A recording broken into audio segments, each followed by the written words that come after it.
11 celebrities that vanished and were never seen again. Imagine being at the height of fame and then disappearing without a trace. No final bow, no farewell tour, just gone. In Hollywood's glittering history, some stars didn't burn out or fade away. They simply vanished into thin air, leaving behind only questions and theories. Today, we're diving into 11 of the most baffling disappearances in entertainment history. Celebrities who stepped off the world stage and were never seen again. From a Hollywood starlet with mob connections to a literary child prodigy, these aren't just missing persons cases. They're mysteries that have haunted generations. And the most chilling part? Some of these cold cases have secrets that Hollywood power brokers hoped would stay buried forever. So settle in, because the truth behind these vanishings is stranger and more disturbing than any screenplay. Before we begin our journey through these haunting disappearances, let me tell you something important. These aren't just stories.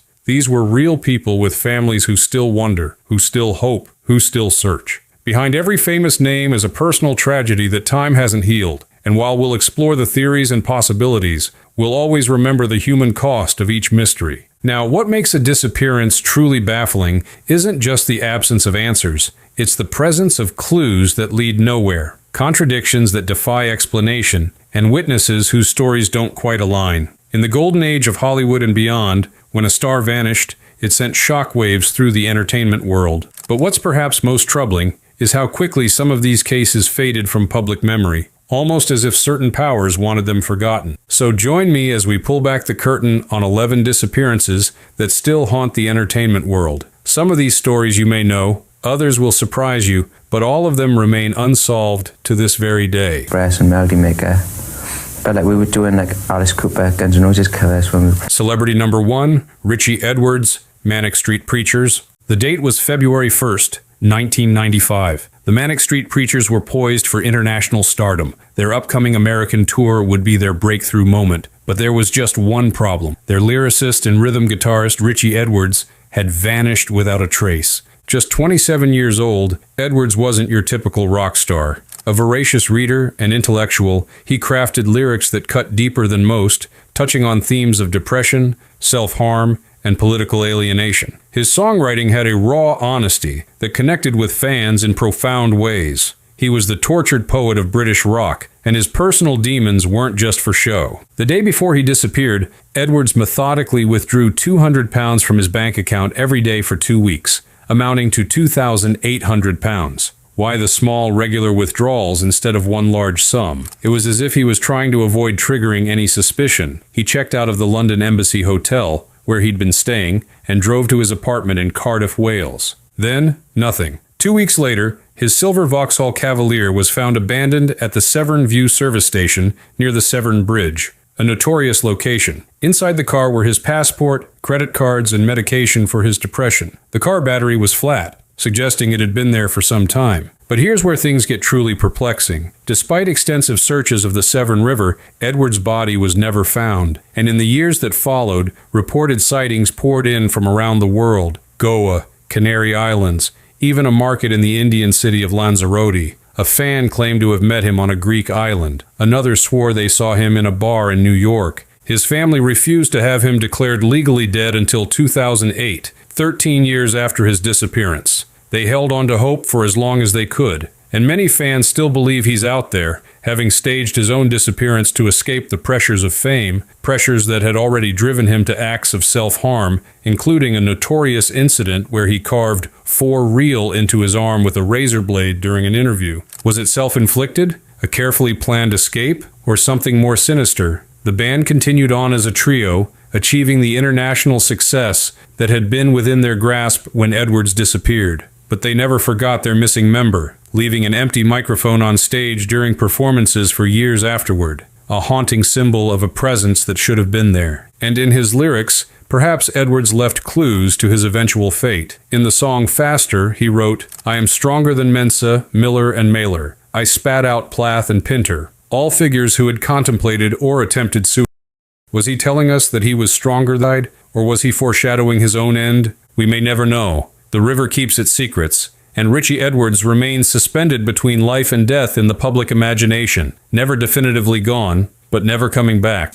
Now I have the microphone on, I have the volume on 5. Celebrity number 2, Connie Converse, folk singer. In the early 1950s, a soft-spoken woman with glasses and short-cropped hair would occasionally perform in small Greenwich Village living rooms, accompanying herself on acoustic guitar as she sang introspective, poetic songs that were unlike anything else in American folk music at the time. Her name was Connie Converse, and she was decades ahead of her time. Born Elizabeth Eaton Converse in 1924, Connie was a brilliant student who dropped out of Mount Holyoke College, disappointing her religious family, to pursue her dreams in New York City. There, in the shadow of far more famous folk singers like Pete Seeger and Woody Guthrie, she crafted songs of remarkable emotional depth, songs about loneliness, unfulfilled love, and quiet desperation. In 1954, she got her one big break, a brief appearance on CBS's morning show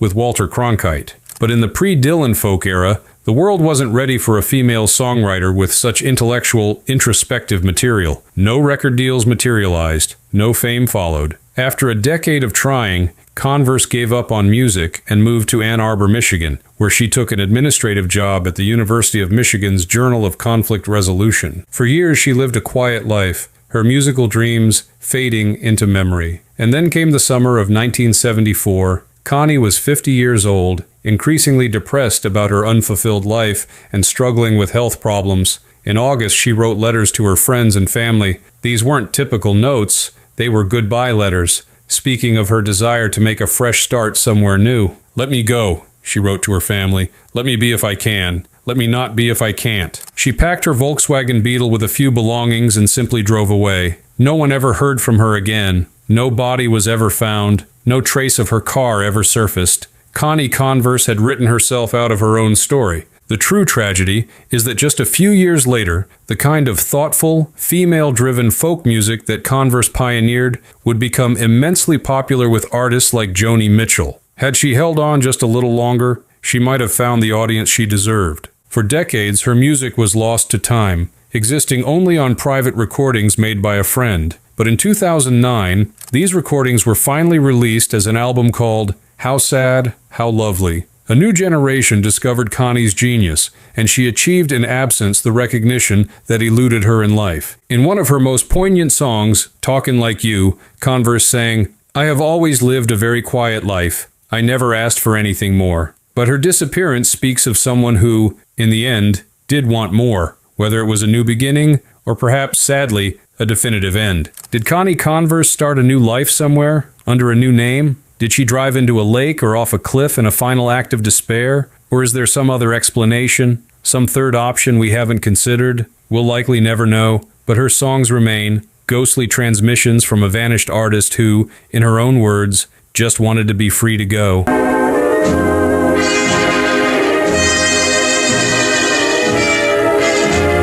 Celebrity number 3, Glenn Miller, big band legend. When America entered World War II, many celebrities joined the war effort, but few embraced service with the dedication of Glenn Miller, the most famous big band leader of his time. At the peak of his career, with hits like In the Mood and Chattanooga Choo Choo dominating the charts, Miller disbanded his wildly successful civilian orchestra to join the Army Air Forces, determined to modernize military music and boost troop morale. Too old for combat at 38, Major Glenn Miller instead formed a 50-piece Army Air Force band, performing hundreds of concerts for servicemen and broadcasting to troops via radio. His military orchestra's sound brought a touch of home to Americans fighting overseas, and his popularity soared to unprecedented heights. On December 15, 1944, Miller boarded a small, single-engine UC-64 Norseman aircraft at RAF Twinwood Farm in Bedfordshire, England. His destination was Paris, where he planned to make arrangements for his band to perform for soldiers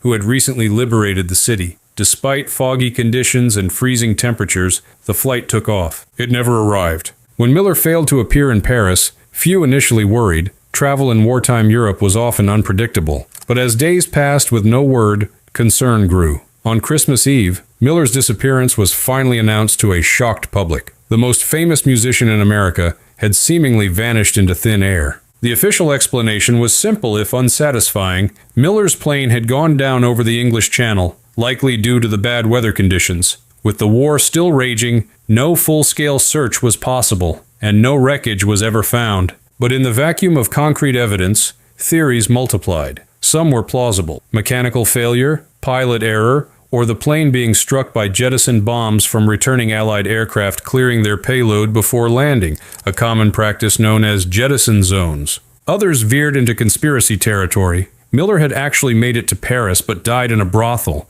and the military covered it up to protect his wholesome image. Or he'd been on a secret mission for the OSS, the precursor to the CIA, when he disappeared. Some even suggested he'd defected to Germany, where his music was still secretly popular despite Nazi bans on American jazz. Former bandmate Clarence Zillman claimed decades later that Miller had actually died of lung cancer in a hospital, with the military fabricating the disappearance to boost morale. It would have been a blow to the troops to hear that Miller was dead, Zillman said, but no documentation has ever surfaced to support this claim. In 2019, a retired trawlerman came forward, claiming his boat had accidentally dredged up the wreckage of a plane, matching the Norseman's description in the English Channel back in 1987. The crew, not recognizing its potential significance, dumped it back in the water. If true, this could have been the closest we've ever come to solving the mystery. Glenn Miller's music lived on long after he vanished, with his distinctive sound remaining popular throughout the decades. The 1954 film The Glenn Miller Story, starring James Stewart, cemented his legacy as an American icon. But the final chapter of his life remains unwritten, lost somewhere between England and France on a foggy December day. In a cruel irony, one of Miller's most beloved songs was "I'm Missing You," words that generations of fans have felt since that fateful flight. Glenn Miller gave America its soundtrack during some of its darkest days. Then, like his beautiful melodies fading at the end of a record, he was gone. Le reporter Sean Flynn, qui nous a rejoint à Vélomoteur, nous signalait des mouvements de troupes Viet Cong dans notre dos. Ultime tentative pour... Celebrity number 4. Sean Flynn, actor and son of Errol Flynn. When your father is Errol Flynn, the most dashing movie star of Hollywood's golden age, the pressure to live up to the family name must be overwhelming. Sean Flynn initially followed in his famous father's footsteps, starring in a few adventure films that traded on his remarkable resemblance to his swashbuckling dad. But Sean wanted more than to be Errol Flynn's son. He wanted his own identity, his own adventure, his own meaning. He found it through the lens of a camera in the jungles of Vietnam. Born in 1941, Sean was only 14 when his father died. After a brief acting career that never quite caught fire, he reinvented himself as a photojournalist in the mid-1960s. Tall, handsome, and fearless, Flynn brought the same devil-may-care attitude to war photography that his father had brought to his movie roles. He was the perfect image of the romantic war correspondent: leather jacket, Leica camera, and a customized motorcycle for navigating Saigon's chaotic streets. But this wasn't just about image. Sean's photographs for Time, Paris Match, and other publications were extraordinary, capturing the brutal reality of the Vietnam conflict with both technical skill and human empathy. Fellow journalists spoke of his remarkable courage under fire and his willingness to go where others wouldn't to get the shot. "I got to know myself in Vietnam," Sean once said. "I discovered what I was capable of." On April 6, 1970, Flynn and fellow photojournalist Dana Stone decided to cover the expanding conflict in Cambodia. They rented 2 motorbikes in Phnom Penh and headed out on Highway 1 toward the Vietnamese border, an area known to be controlled by Viet Cong and Khmer Rouge forces. They were never seen again. Witnesses later reported seeing 2 Westerners being captured at a checkpoint by communist guerrillas. What happened next has been the subject of decades of speculation and investigation. The most likely scenario is that Flynn and Stone were held prisoner for up to a year before being executed by the Khmer Rouge, possibly in June 1971. But in the absence of definitive evidence, other theories emerged. Some believed Flynn was held in the notorious Tuol Sleng prison in Phnom Penh. Others claimed he was kept alive as a propaganda prize. Reports of sightings continued for years. In 1991, a former Khmer Rouge officer even claimed that Flynn had survived in captivity into the late 1970s. Sean's mother, French actress Lily Damita, never accepted that her son was dead. She spent a fortune searching for him, hiring private investigators, and making numerous trips to Southeast Asia. "I have to find my son," she told reporters. "I will never give up." She maintained this determination until her death in 1994. In 2010, human remains were discovered in a mass grave in eastern Cambodia. DNA testing was inconclusive, but many believe this may have been Flynn's final resting place. He was declared legally dead in 1984, and his name is inscribed on the Journalist Memorial at the Newseum in Washington, D.C. There's something almost mythical about Sean Flynn's story, the son of a Hollywood legend who rejected fame to witness history, only to be swallowed by the very conflict he was documenting. In many ways, his disappearance epitomizes the chaos and tragedy of the Vietnam War era,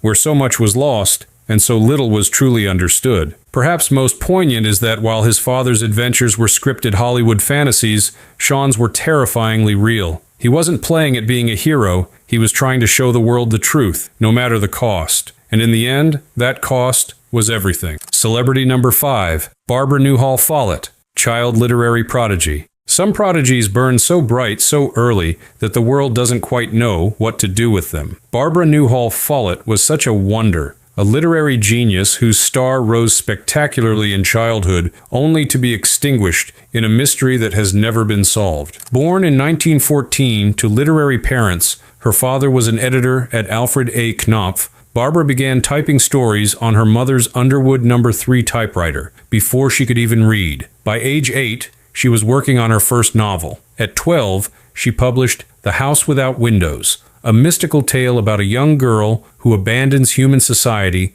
to live in nature. Critics were astonished by its maturity and lyricism. The New York Times called her a child genius of literary composition. A year later came The Voyage of the Norman D, inspired by a sea journey Barbara had taken. Again, reviewers marveled at the sophistication of her prose and her extraordinary gift for observation. She was hailed as America's youngest published novelist, with a promising future that seemed limitless. But the fairy tale didn't last. When Barbara was 13, her father, her greatest champion, abandoned the family for another woman, devastating both Barbara and the family finances. The Great Depression soon followed. Formal education had never been part of Barbara's life. Instead of going to college, she worked as a secretary. In 1931, at age 16, she met and later married a man named Nickerson Rogers. The marriage seemed happy initially. The couple shared a love of adventure, even taking a walking tour through Europe together. But by 1939, when Barbara was 25, there were signs of trouble. She confided to friends that she suspected her husband was unfaithful. On the evening of December 7th, 1939, after an argument with Rogers, Barbara walked out of their apartment in Brookline, Massachusetts, with just $30 in her pocket. She was never seen again. The truly shocking part of this story is not just her disappearance, but the aftermath. Nickerson Rogers waited 2 weeks before reporting his wife missing, initially claiming he thought she needed some time to herself. When he finally did file a report, the police made only perfunctory efforts to find her. There was no publicity, no newspaper headlines asking what had happened to the once famous child author. Even Barbara's mother didn't learn of her disappearance until 1952, 13 years after the fact, when she sought to reconnect with her daughter. In a heartbreaking letter, she wrote to Nickerson Rogers, "There is no word from Barbara. I don't understand how there could be a human relationship where one of the partners could drop so completely out of sight." Some speculate that Barbara, disillusioned with a life that had failed to fulfill her early promise, may have taken her own life. Others wonder if she created a new identity for herself somewhere else, a final act of imagination for a woman whose creativity had once seemed boundless. There are even those who suspect foul play, pointing to her husband's delayed reporting of her disappearance. In her novel, The House Without Windows, Barbara wrote of her protagonist, "She would be invisible to all mortals, save those few who have minds to believe, eyes to see." It's as if she predicted her own fate, to vanish so completely that she would become almost a literary myth herself. The child who once wrote about escape eventually became a woman who disappeared without a trace, leaving behind only the books that had once made her famous and the lingering question, what happened to Barbara Newhall Follett, the prodigy who vanished? To the left hand with the scoop. Brian Williams put another fine performance read the other day, just 8 points in Charlotte. Celebrity number 6, Bison Deal, NBA star, formerly Brian Williams. From NBA champion to deep-sea mystery, Bison Deal's life was anything but conventional. Born Brian Williams in 1969, He was a gifted athlete whose 6'10" frame and natural ability took him to the highest levels of professional basketball. After playing for 5 NBA teams and winning a championship with the Chicago Bulls in 1997, Diehl seemed destined for a long, successful career. But conventional success never seemed to satisfy him. In 1998, at age 29, and in his athletic prime, Diehl stunned the sports world by walking away from a $36 million contract with the Detroit Pistons. He legally changed his name to Bison Diehl, honoring his Native American heritage, and embarked on a life of world travel and adventure. "Life is too short to spend it doing something you don't enjoy," he explained simply. With his basketball millions, Diehl pursued his true passions: music, travel, and the sea. He learned to play the saxophone, studied Buddhism, climbed mountains, and eventually settled in Tahiti, where he bought a 55-foot catamaran he named Hakuna Matata, Swahili for no worries. In July 2002, Diehl set sail from Tahiti with 3 companions: his girlfriend Serena Carlin, the boat's captain Bertrand Saldo, and Diehl's older brother Miles DeBoard, born Kevin Williams. The plan was a leisurely cruise through the South Pacific, eventually making their way to Hawaii. Only Miles DeBoard would ever be seen alive again. When the catamaran docked in Tahiti in July, Diehl, Carlin, and Saldo were nowhere to be found. DeBoard claimed they had decided to stay behind in another port, but inconsistencies in his story quickly raised suspicions. He was spotted forging his brother's signature to purchase $152,000 worth of gold using Diehl's passport as identification. When questioned by FBI agents, DeBoard fled. Mexican police eventually found DeBoard in Tijuana, but it was too late for him to provide answers. He was in a coma from an insulin overdose in what appeared to be a suicide attempt. He died on September 27, 2002, without regaining consciousness. Before his death, however, DeBoard had spoken to his girlfriend, telling her a version of events that raised more questions than it answered. According to DeBoard, a fight had broken out on the boat after Diehl accidentally hit Saldo with a boom, killing him. In the ensuing chaos, DeBoard claimed he shot his brother in self-defense, and Carlin died when she hit her head during the struggle. DeBoard said he then weighted the bodies and dropped them into the deep waters of the South Pacific. But investigators weren't convinced. DeBoard had a history of jealousy toward his more successful brother, and the evidence suggested something far more premeditated. The catamaran, repainted and renamed, was eventually found, but despite extensive searches, no bodies were ever recovered from the vast ocean. The case remains officially unsolved, though most investigators believe DeBoard murdered all 3 victims. The exact motive, whether financial gain, jealousy, or some other grievance, died with him. There's a particular poignancy to Diehl's disappearance. A man who rejected the predictable path to follow his bliss, who sought freedom and new horizons, who once said, "The world is a big place, and I want to see it," ultimately found his fate somewhere in the immensity of the Pacific Ocean. The sea he loved became his final, unmarked resting place. In his brief life, Bison Diehl defied expectations at every turn. A first-round draft pick who walked away from millions. An athlete who became a seeker. A public figure who chose privacy. And finally, a free spirit who vanished into the elements, leaving behind only questions and what might have been. Celebrity number 7. I found Milt's footage and went through it electronically, a frame at a time. I saw an extraordinary thing. Michael Rockefeller. When your last name is Rockefeller, you're born into expectations, wealth, power, influence, a certain predestined path through America's most elite institutions. Michael Rockefeller, son of future Vice President Nelson Rockefeller and great-grandson of oil tycoon John D. Rockefeller, had all this laid before him, but Michael wanted something different, something authentic, something far from the boardrooms and ballrooms of New York society. He found it in the remote jungles of New Guinea, along with his fate. Born in 1938, Michael was educated at the finest schools, Phillips Exeter Academy, Harvard University. But unlike many of his peers, he developed a passion for primitive art and distant cultures. After graduating from Harvard in 1960, he joined an expedition to what was then Netherlands New Guinea, now part of Indonesia, to collect artwork from the Asmat people, a tribe only recently contacted by the outside world. The Asmat were remarkable artists, creating elaborate wood carvings that Rockefeller recognized as significant works of art rather than mere curiosities. but they also had a darker reputation for headhunting and ritual cannibalism. These practices had supposedly been suppressed by Dutch colonial authorities, but in remote villages, ancient ways persisted. On November 17, 1961, during his second expedition to the region, Michael and anthropologist Rene Wassing were traveling in a 40-foot dugout canoe when it capsized about 3 miles from shore in the Arafura Sea. Their 2 local guides swam for help, while Michael and Wassing clung to the overturned boat. The Rockefeller family eventually established the Michael C. Rockefeller Wing at New York's Metropolitan Museum of Art to house the primitive art collection Michael had helped assemble. It stands as his legacy, a bridge between cultures that in life he had tried so earnestly to cross. What's perhaps most unsettling about Michael's disappearance is how it cuts against our modern assumption that wealth and privilege can insulate against tragedy. Here was a young man with every advantage,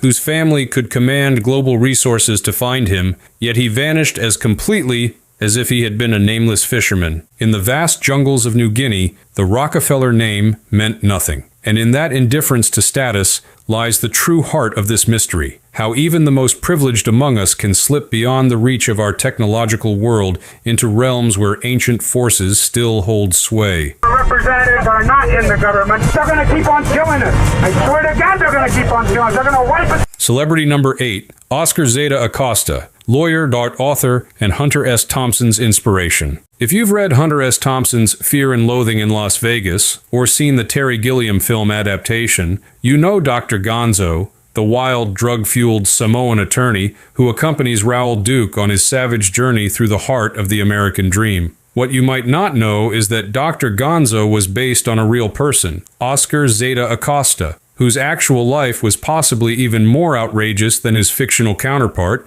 and whose disappearance remains one of the most baffling in literary history. Born in 1935 to Mexican parents in El Paso, Texas, Acosta's path to notoriety was anything but straight. Air Force veteran, Panama Canal Zone missionary, Oakland Anti-Poverty Program director, San Francisco Bay Area civil rights activist, self-proclaimed Brown Buffalo. By the late 1960s, he had reinvented himself as a radical Chicano lawyer in Los Angeles, defending activists in high-profile cases while building a reputation for courtroom theatrics and personal excesses. Hunter S. Thompson, who met Acosta during the Los Angeles riots in 1970, described him as a 300-pound Samoan who thought he was Mexican, a deliberate mischaracterization that would later cause friction between the two men. In reality, Acosta was a complex figure whose militant advocacy for Chicano rights was fueled by righteous anger, strategic brilliance,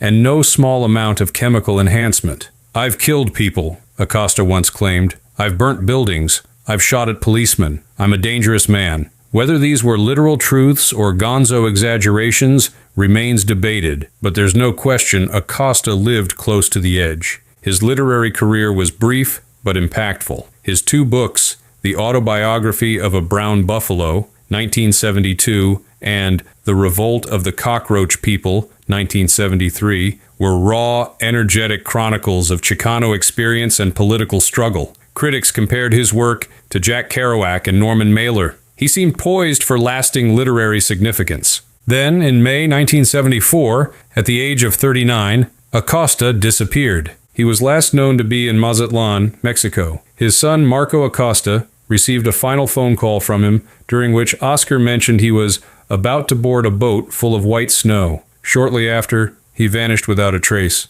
Given Acosta's dangerous lifestyle and numerous enemies, theories about his disappearance have never been in short supply. Some believe he was killed by drug dealers. His reference to white snow suggests he might have been involved in cocaine trafficking, a notoriously risky business in 1970s Mexico. Others suspect political assassination. Acosta had made powerful enemies through his legal work and activism, including potentially elements within U.S. law enforcement agencies. Hunter S. Thompson offered his own characteristically blunt assessment. He was not the kind of person who would go very quietly. He was also heavily into cocaine and had a bad heart. If I had to guess, I'd say he probably just had a heart attack in some jerkwater town and is buried in a Mexican potter's field. There were unconfirmed sightings over the years, in Mexico, Miami, even back in Los Angeles, but none led anywhere concrete. No body was ever found. No definitive evidence of his fate ever emerged. Marco Acosta, who spent years investigating his father's disappearance,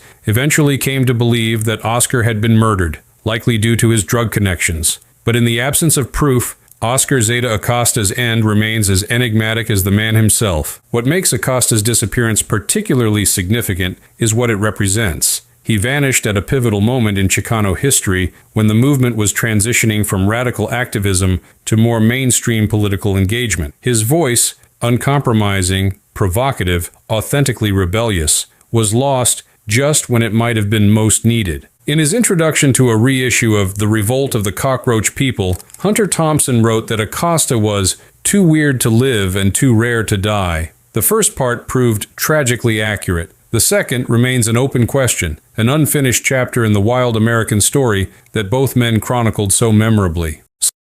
When Eitan Pates vanished on May 25, 1979, police swarmed the Manhattan neighborhood where he lived and disappeared.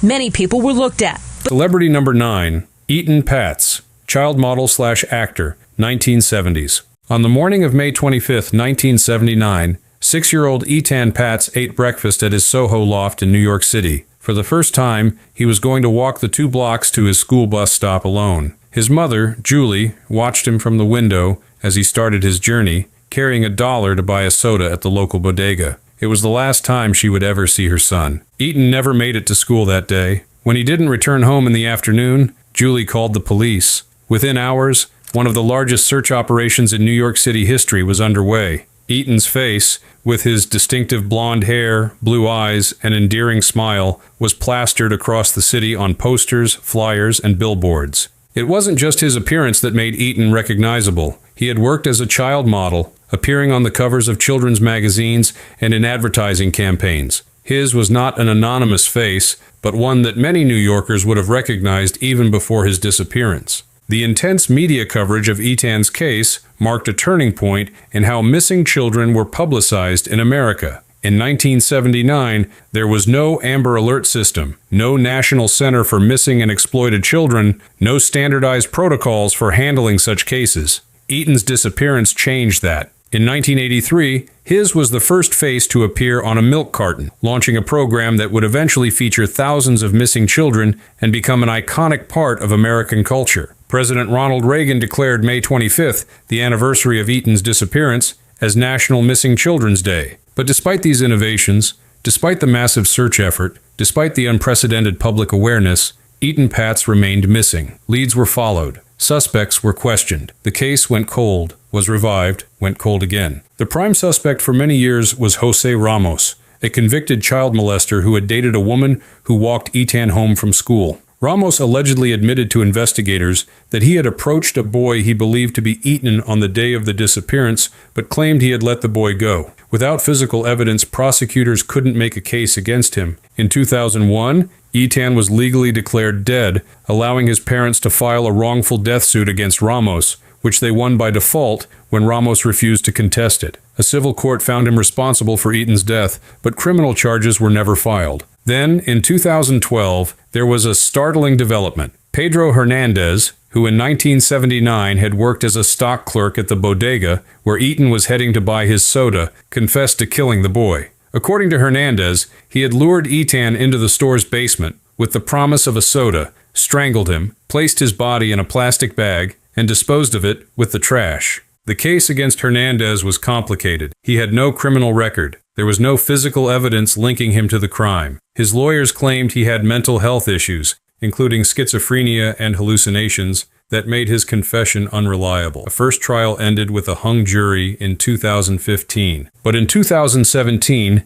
nearly 38 years after Eitan disappeared, Hernandez was convicted of kidnapping and murder, bringing a measure of legal resolution to one of America's most haunting mysteries. He was sentenced to 25 years to life in prison. Yet questions remain. No trace of Eitan's remains has ever been found, despite extensive searches of various locations based on Hernandez's statements. Some investigators still believe Ramos was the actual perpetrator, and the decades-long investigation revealed other potential suspects who were never fully eliminated. For Stan and Julie Patz, Eitan's parents, the uncertainty has been an unbearable burden. The not knowing has been a torture. Stan Patz told reporters after Hernandez's conviction, "Now I know what the face of evil looks like." The case of Eton Patz changed how America views child safety. The era of stranger danger education, of children being taught not to talk to adults they don't know, of parents becoming increasingly protective, can be traced directly to the impact of his disappearance.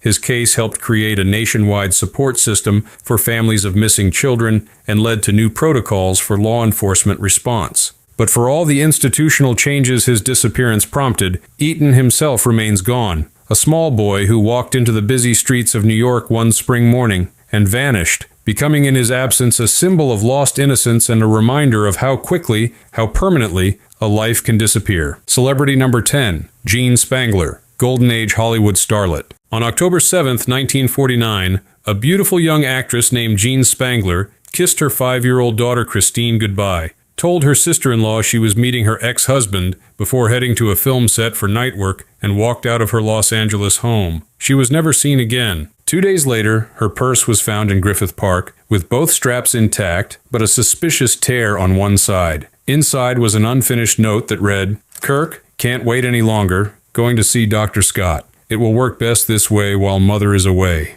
That cryptic message, with its reference to a Kirk and a mysterious doctor, would become the centerpiece of one of Hollywood's most enduring mysteries, a disappearance that has spawned decades of speculation and remains unsolved to this day. Jean Spangler was 27 years old in 1949, a striking brunette with classic features and considerable ambition. She'd arrived in Hollywood from Iowa with dreams of stardom, and while she hadn't quite broken through to leading lady status, she was making progress. She had small roles in films like When My Baby Smiles at Me and Young Man with a Horn, and appeared in several TV shows. Critics noted her screen presence, and Hollywood insiders believed she had potential. Her personal life was more complicated. Divorced from manufacturer Dexter Benner after a bitter custody battle over their daughter Christine, Spangler was known to date widely in Hollywood circles. She had been seen with various men around town, from actors to mobsters, creating a web of relationships that would later confound investigators.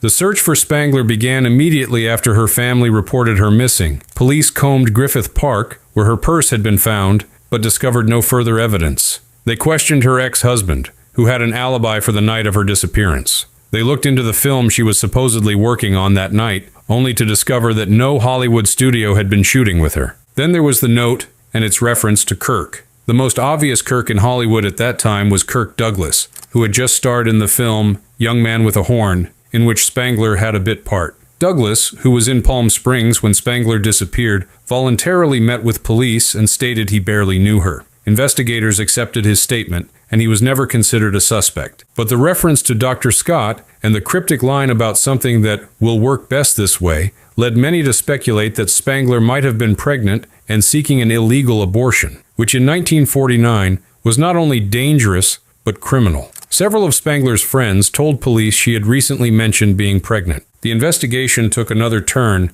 when detectives discovered Spangler's connections to organized crime figures, particularly Anthony Cornero, who ran gambling ships off the Southern California coast. Spangler had worked as a dancer on these floating casinos, and some sources suggested she knew too much about illegal operations. Other theories emerged over time. Some believe Spangler had simply walked away from her life, starting fresh elsewhere, perhaps in Las Vegas, where several reported sightings occurred in the years after her disappearance. Others feared she had met a violent end, her body disposed of so efficiently that no trace remained. The Los Angeles Police Department kept the case open for decades, periodically receiving new tips or revisiting old leads, but nothing solid ever materialized. Jean Spangler had vanished as completely as if she'd never existed, leaving behind only her purse, that ambiguous note, and her young daughter. What makes the Spangler case so emblematic of Golden Age Hollywood is how it highlights the dark currents that ran beneath the glamorous surface. Behind the studio system's carefully crafted star images was a world of secrets, of backroom deals and mob connections, of covered-up pregnancies and illegal procedures, of powerful men and vulnerable women. Jean Spangler was not a major star, but her disappearance opened a window into this shadow Hollywood. And in the absence of answers, her story has become part of the city's noir mythology, a real-life mystery as compelling as any film plot. Today, more than 7 decades after she walked out of her house on that October evening, Jean Spangler remains missing. Her daughter Christine grew up without knowing what happened to her mother. The Kirk, in her note, has never been definitively identified. The Dr. Scott remains unknown. The truth about that night in 1949 seems lost to time. But in Hollywood, a place built on stories, Gene Spangler's unfinished tale continues to haunt the imagination, a reminder of how easily a life can disappear into mystery, leaving behind only questions and a handbag in Griffith Park. 我在家里，非常的其实特别谢谢全世界的朋友的关心，然后 Celebrity number 11, Fan Bingbing, Chinese superstar. In the summer of 2018, Fan Bingbing was at the pinnacle of global stardom. China's most famous actress, she had crossed over to Hollywood with roles in X-Men and Iron Man franchises, graced red carpets from Cannes to the Met Gala, and amassed over 60 million followers on Chinese social media. Forbes had ranked her as the world's 5th highest paid actress, with earnings of $44 million. Then suddenly she vanished. It began in May 2018, when Chinese TV presenter Qui Yongyuan published documents online suggesting Fan had engaged in yin-yang contracts, a tax evasion scheme where celebrities report only part of their income to authorities while receiving much more through secret secondary contracts. The documents appeared to show Fan being paid $1.5 million for a project, but reporting only $750,000 to tax authorities. Fan's management denied the allegations, but the damage was done. The Chinese government, which had been cracking down on what it considered excessive wealth and celebrity culture, launched an investigation into tax practices in the entertainment industry. By July, Fan had disappeared from public view. Her usually active social media accounts went silent. She stopped appearing at scheduled events. Film projects she was attached to were suspended. No official statement explained her absence. It was as if China's biggest star had been erased overnight. As weeks passed without any sign of Fan, rumors multiplied. Some claimed she had fled to Los Angeles or was seeking asylum in the United States. Others feared she had been detained by Chinese authorities or was under house arrest. The most dramatic speculation suggested she might have been sent to a re-education facility or even executed as an example to others.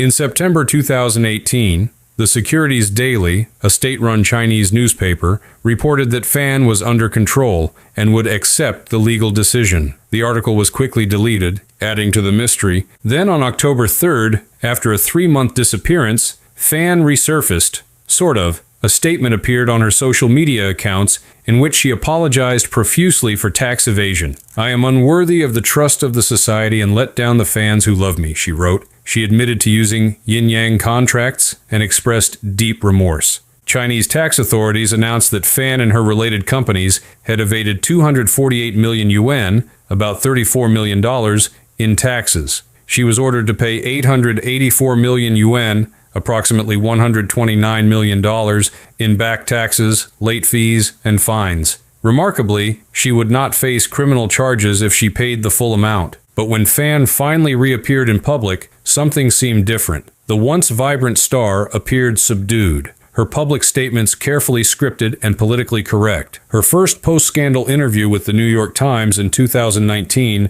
was conducted under tight supervision, with questions pre-approved by the Chinese government. "No one can have smooth sailing throughout the journey," she told the Times, sounding like someone reciting prepared talking points. Fan's career has never fully recovered. Major brands dropped her as an ambassador. Film projects were canceled. Her appearance in the international spy film 355 was drastically reduced. Her production company dissolved. Her once frequent public appearances became rare and controlled. What makes Fan Bingbing's case unique among our disappearances is that she did return, physically at least. But many observers note that the woman who came back seems transformed, her famous personality dimmed, her independence visibly curtailed. She vanished as China's boldest, most glamorous star and returned as a cautionary tale about the limits of celebrity in an authoritarian state. The full truth of what happened during those 3 months remains hidden. Did fans spend the time